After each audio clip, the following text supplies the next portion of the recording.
Assalamualaikum warahmatullahi wabarakatuh. Kami dari kelompok 10 ingin mempresentasikan hasil kelompok kami tentang akun-akun laporan keuangan syariah. Adapun anggota kelompok kami yang pertama, Ira Puspitasari dengan NIM akhiran 046, Adelia Yuriska F dengan NIM akhiran 059, Nadia Salsabila dengan NIM akhiran 076, Cynthia Dita Saputri dengan NIM akhiran 088. Baik, untuk menyingkat waktu, dapat disimak pemaparan materi dari teman-teman saya. Dipersilahkan.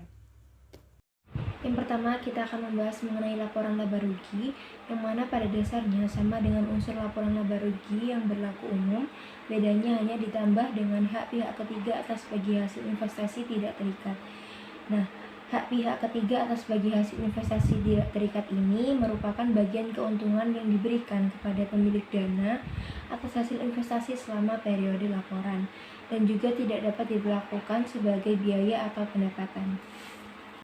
Nah, laporan laba rugi di keuangan syariah ini diawali dengan pendapatan operasi utama, dikurangi dengan hak pihak ketiga atas bagi hasil investasi tidak terikat. Nah, itu akan menghasilkan pendapatan mudhorib atau atas pengelolaan dana. Berikutnya akan ditambah dengan pendapatan operasi lainnya, dan yang terakhir dikurangi dengan beban-beban. Selanjutnya ada pos-pos pada laporan laba rugi bank syariah. Yang pertama ada pendapatan operasi utama yang meliputi pendapatan dari jual beli, yaitu murabahah, salam, dan istisna. Yang kedua ada pendapatan dari sewa. Yang ketiga pendapatan dari bagi hasil, yaitu mudharabah dan musyarakah. Dan yang terakhir ada pendapatan operasi utama lainnya. Dan juga ada hak bagi hasil untuk pemilik dana investasi tidak terikat yang meliputi pendapatan operasi lainnya, beban operasi lainnya, pendapatan non-operasi, beban non-operasi, zakat, dan juga pajak. Berikutnya yaitu laporan dana zakat. Menurut PSAK 109, zakat adalah harta yang paling wajib dikeluarkan oleh muzaki sesuai dengan ketentuan syariah untuk diberikan kepada orang yang berhak menerimanya, yaitu mustahi. Hukum perintah zakat ialah wajib ain. Yang dimaksud wajib ain yaitu yang melekat pada individu dan tidak dibebankan kepada orang lain. Zakat juga merupakan kewajiban manusia atas perintah Allah sebagai bentuk komunikasi dengan sesama manusia atau disebut hablum minan nas. Besarnya nilai zakat bergantung dari haul atau hasil panen, atau tergantung pada jenis harta yang wajib dikeluarkan zakatnya. Contohnya ada yang 2,5% dan juga ada yang 5%. Individu muslim yang secara syariah wajib membayar atau menunaikan zakat disebut muzaki. Sedangkan orang atau entitas yang berhak menerima zakat disebut mustahi. Mustahi terdiri dari 8 golongan, yaitu ada fakir, miskin, rikob, orang yang terlilit hutang atau gorim, mu'alaf, fisabilillah, orang dalam perjalanan atau ibnu sabil, dan amil. Jika terdapat kondisi di mana tidak ada lagi mustahi yang sangat memerlukan kebutuhan dasarnya, misalnya fakir miskin, maka dana zakat dapat diinvestasikan atau ditangguhkan penyalurannya. Penerimaan zakat. Penerimaan zakat diakui pada saat atau non-kas diterima. Zakat yang diterima dari muzaki diakui sebagai penambah dana zakat sebesar 1. Jumlah yang diterima jika dalam bentuk kas. 2. Nilai wajar jika dalam bentuk non-kas. Penentuan nilai wajar aset non-kas yang diterima menggunakan harga pasar. Jika harga pasar tidak tersedia, maka dapat menggunakan metode penentuan nilai wajar lainnya sesuai dengan SAK yang relevan. Atas penerimaan dana zakat ini, amil memperoleh bagian dari dana zakat. Bagian dana zakat yang disalurkan untuk amil diakui sebagai penambah dana amil. Jurnal pada saat penerimaan zakat ialah sebagai berikut. Di debit yaitu kas zakat dan aset non-kas zakat. Pada kredit yaitu penerimaan dari zakat. Dalam kasus zakat muqayyadah, di mana muzaki menentukan mustahi yang menerima penyaluran zakat melalui amil, maka tidak ada bagian amil zakat yang diterima. Akan tetapi, amil bisa memperoleh ujrah atau fee atas kegiatan penyaluran tersebut. Ujroh ini berasal dari muzaki, di luar dana zakat. Menurut PSAK 109, ujroh tersebut diakui sebagai penambah dana amil. Jurnal pada saat penerimaan zakat muqayyadah yaitu sebagai berikut. Di debit yaitu kas zakat dan kas amil, pada kredit yaitu penerimaan dari zakat dan penerimaan dana amil, pendapatan ujroh.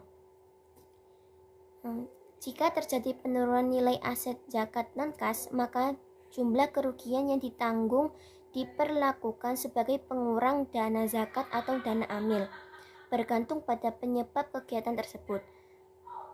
Penurunan nilai aset diakui sebagai pengurang dana zakat jika tidak disebabkan oleh kelalaian amil. Sedangkan jika kerugian disebabkan oleh kelalaian amil, maka dianggap sebagai pengurang dana amil.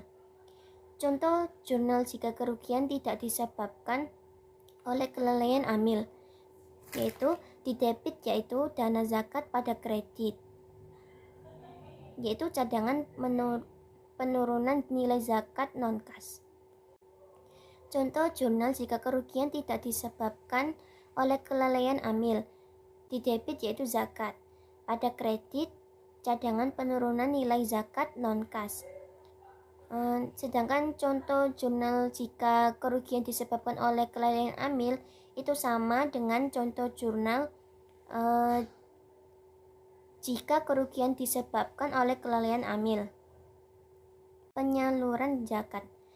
Menurut PSAK 109 mengatur bahwa penyaluran zakat diakui saat disalurkan kepada mustahiq, termasuk amil, diakui sebagai pengurang dana zakat sebesar 1. Jumlah yang diserahkan jika dalam bentuk kas.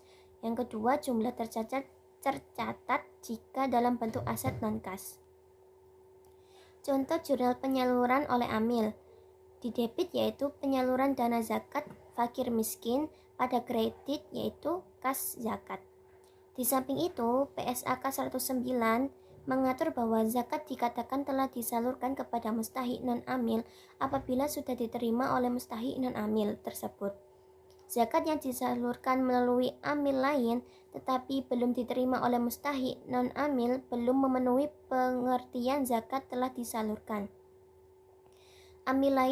Amil lain tersebut tidak berhak mengambil bagian dari dana zakat, tetapi dapat menerima ujroh dari amil sebelumnya. Dalam keadaan tersebut, zakat yang disalurkan diakui sebagai piutang penyaluran, sedangkan bagi amil yang menerima diakui sebagai liabilitas penyaluran. Piutang penyaluran dan liabilitas penyaluran tersebut akan berkurang ketika zakat disalurkan secara langsung kepada mustahiq non-amil. Contoh jurnal penyaluran zakat melalui amil lain yaitu seperti gambar di slide ini. Begitu juga dengan jurnal amil yang menerima amanah untuk menyalurkan zakat kepada mustahiq. Berikut contoh laporan posisi keuangan. Yang selanjutnya contoh laporan perubahan dana. Kemudian pengungkapan zakat. Amil mengungkapkan hal-hal berikut terkait dengan transaksi zakat, tetapi tidak terbatas pada 1. Kebijakan penyaluran zakat, yaitu seperti penentuan skala prioritas zakat dan mustahiq non-amil. Yang kedua, kebijakan penyaluran zakat untuk amil dan mustahiq non-amil, seperti presentase pembagian, alasan, dan konsistensi kebijakan. Yang ketiga, metode penentuan nilai wajar yang digunakan untuk penerimaan zakat berupa aset dan kas. Yang keempat, rincian jumlah penyaluran dana zakat untuk masing-masing mustahiq. Yang kelima, penggunaan dana zakat dalam bentuk aset kelolaan yang masih dikendalikan oleh amil atau pihak lain yang dikendalikan amil. Selanjutnya yaitu laporan dana kebajikan. Laporan sumber dan penggunaan dana kebajikan atau KORD memiliki dua sumber dana. Yang pertama yaitu sumber dana internal dan yang kedua sumber dana eksternal. Sumber dana internal bersumber dari laba dan modal, dan yang sumber dana eksternal berasal dari denda pendapatan non-syariah, infak, serta sedekah. Pada sumber dana internal disalurkan dalam bentuk pinjaman al-qard, talangan, corukan, hawalah, dan ran. Sedangkan dalam sumber dana eksternal disalurkan dalam pinjaman al Kordul Hasan, serta sumbangan. Ada perbedaan laporan antara sumber dana internal dan sumber dana eksternal. Sumber dana internal membuat laporan dalam bentuk neraca, sedangkan sumber dana eksternal membentuk laporan berupa laporan sumber penggunaan dana kebajikan. Selanjutnya yaitu laporan dan penggunaan dana kebajikan. Entitas syariah menyajikan laporan sumber dan penggunaan dana kebajikan sebagai komponen utama laporan keuangan yang menunjukkan yang pertama, sumber dana kebajikan berasal dari penerimaan, yang kedua, penggunaan dana kebajikan, yang ketiga, kenaikan atau penurunan sumber dana kebajikan, yang keempat, saldo awal dana kebajikan, serta yang terakhir adalah saldo akhir dana kebajikan. Entitas syariah mengungkapkan dalam catatan atas laporan keuangan, tetapi tidak terbatas pada yang pertama, sumber dana kebajikan, yang kedua, kebijakan penyaluran dana kebajikan kepada masing-masing penerima, yang ketiga, proporsi dana yang disalurkan untuk masing-masing penerimaan dana kebajikan yang diklasifikasikan menjadi pihak berelasi sesuai dengan yang diatur dalam PSAK nomor 7 tentang pengungkapan pihak-pihak berelasi dan pihak ketiga. Yang keempat adalah alasan terjadinya dan penggunaan atas penerimaan non-halal. Selanjutnya merupakan contoh laporan keuangan dana kebajikan pada Bank Syariah E. Laporan sumber dan penggunaan dana kebajikan. Yang pertama, sumber dana kebajikan terdiri atas infak dari Bank Syariah, sedekah, hasil pengelolaan wakaf, pengembalian dana kebajikan produktif, denda, pendapatan non-halal, serta jumlahnya. Yang kedua merupakan penggunaan dana kebajikan, merupakan jumlah dari dana kebajikan produktif, sumbangan, serta penggunaan lainnya untuk kepentingan umum.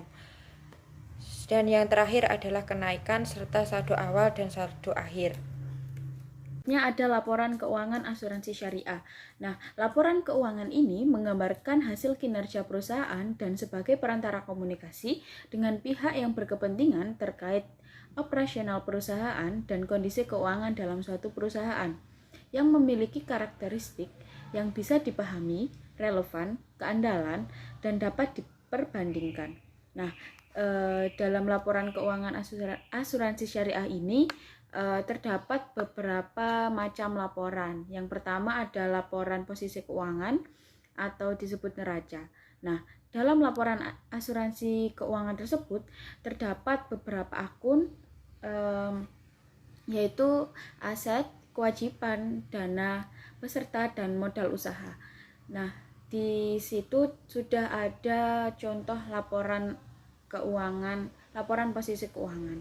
Nah, selanjutnya untuk yang kedua ada laporan surplus defisit dana tabarruk yang merupakan laporan yang menyajikan pendapatan dan beban akun yang ada dalam laporan ini adalah pendapatan bruto atas kontribusi upah untuk pengelola, bagian reasuransi terkait kontribusi peserta oleh pengelola yang reasuransikan, ada beban klaim, ada klaim atas reasuransi, dan ada klaim yang masih berjalan, dan masih banyak akun yang lainnya.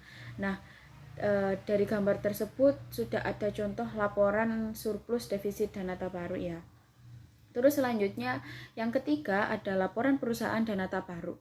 Nah, laporan perubahan dana tabarruk ini sudah dijelaskan dalam PSAK nomor 108 tahun 2009 yang menyangkut beberapa hal, diantaranya tentang surplus atau defisit pada periode akuntansi berlalu, pendistribusian surplus untuk nasabah, pendistribusian surplus untuk pengelola, dan surplus dana tabarruk.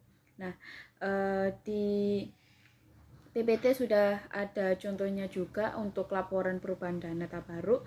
Kemudian yang keempat ada laporan laba rugi dan penghasilan komprehensif.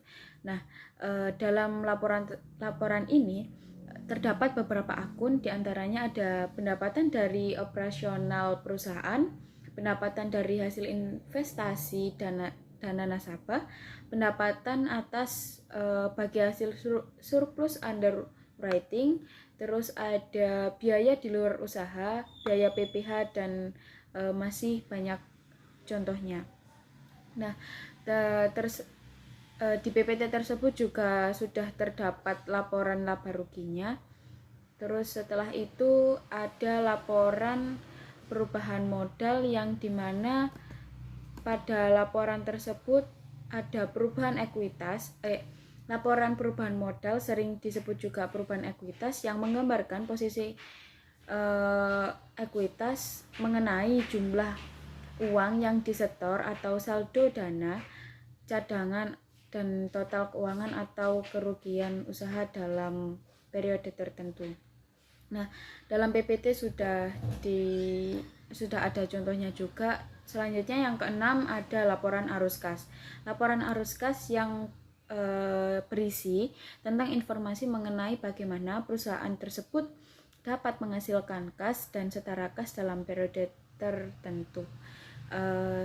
Sebenarnya untuk isi laporan arus kas itu sama dengan laporan arus kas lainnya. Namun mungkin ada beberapa akun-akun yang tergolong syariah yang masuk ke dalam laporan tersebut. Baik, terima kasih atas perhatiannya. Itu saja hal yang dapat kami sampaikan. Kurang lebihnya kami mohon maaf. Wassalamualaikum warahmatullahi wabarakatuh.